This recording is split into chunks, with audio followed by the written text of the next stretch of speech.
ലോകമെമ്പാടുമുള്ള ഇൻസുലിൻ വർധനവ്, അമിതവണ്ണം, കരൾ രോഗങ്ങൾ എന്നിവയ്ക്ക് കാരണക്കാരനായ പ്രതിക്കൂട്ടിലെ കുറ്റവാളിയാണ് നിങ്ങൾ എന്ന് ഇന്നിവിടെ തെളിയിക്കപ്പെട്ടിരിക്കുകയാണ്. ഞാൻ രക്തത്തിലേക്ക് അതിവേഗം പടരുകയും ഗ്ലൂക്കോസ് നില ഉയർത്തുകയും ചെയ്യുന്നു. ഇത് പാൻക്രിയാസിനെ വലിയ അളവിൽ ഇൻസുലിൻ പെട്ടെന്ന് പുറത്തുവിടാൻ നിർബന്ധിതമാക്കുന്നു. എന്റെ ആവർത്തിച്ചുള്ള സാന്നിധ്യം ശരീരകോശങ്ങളെ ഇൻസുലിനോട് പ്രതികരിക്കാത്ത അവസ്ഥയിലാക്കുന്നു. ഇത് വർഷങ്ങൾ കൊണ്ട് ശരീരത്തിൽ മാരകമായ ഇൻസുലിൻ പ്രതിരോധമുണ്ടാക്കാൻ കാരണമാകുന്നു. തലച്ചോറിൽ ഡോപ്പമിൻ ഉത്തേജിപ്പിച്ച് ഞാൻ താൽക്കാലിക സന്തോഷം നൽകുന്നു. ഇതെന്നെ വീണ്ടും ഉപയോഗിക്കാനുള്ള തീവ്രമായ ആസക്തിയും ശീലങ്ങളും മനുഷ്യരിൽ വർദ്ധിപ്പിക്കുന്നു. എന്റെ അമിത അളവ് കരളിൽ കൊഴുപ്പായി അടിഞ്ഞുകൂടുന്നു. ഇത് ഫാറ്റി ലിവർ രോഗങ്ങൾക്കും വയറിന് ചുറ്റുമുള്ള അപകടകരമായ അമിതവണ്ണത്തിനും പ്രധാന കാരണമാകുന്നു. കുടലിലെ ദോഷകരമായ ബാക്ടീരിയകളെ ഞാൻ പോഷിപ്പിക്കുന്നു.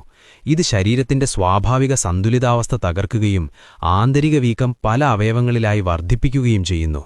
പ്രകൃതിദത്ത ഭക്ഷണങ്ങളിൽ കാണപ്പെട്ടിരുന്ന എന്നെ വ്യവസായങ്ങൾ ശുദ്ധീകരിച്ചു മാറ്റി ഇന്ന് ലോകം മുഴുവൻ ഉപയോഗിക്കുന്ന ലഹരി കലർന്ന ഉൽപ്പന്നങ്ങളിലെ പ്രധാന ഘടകമാക്കി. ഇന്ന് ലോകം മുഴുവൻ ഉപയോഗിക്കുന്ന ലഹരി കലർന്ന ഉൽപ്പന്നങ്ങളിലെ പ്രധാന ഘടകമാക്കി. ഞാൻ പെട്ടെന്ന് മധുരം നൽകുമെങ്കിലും എന്റെ ദോഷകരമായ ഫലങ്ങൾ ലക്ഷണങ്ങളില്ലാതെ ശരീരത്തിനുള്ളിൽ വർഷങ്ങളോളം നിശബ്ദമായി വളർന്ന് വലിയ ആപത്തുകൾക്ക് വഴിമാറുന്നു.